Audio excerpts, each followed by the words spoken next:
Nakabitin at naghihingalo na ng matagpuan sa loob ng kanilang bahay ni Benigno Datuin de Vera ang kanyang anak na si Arnold Avilla de Vera, 17 anyos.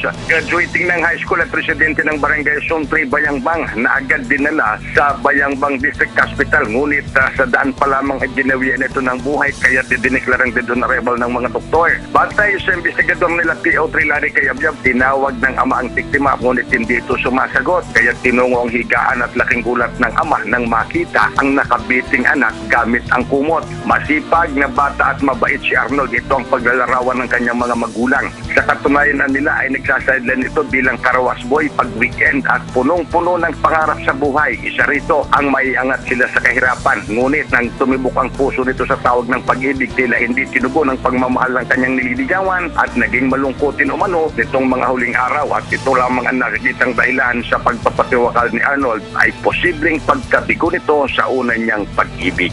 Mula sa Pangasinan, ako si Freddy Pajardo ng DCRH Network News Center, naglilingkod sa pagbabalita.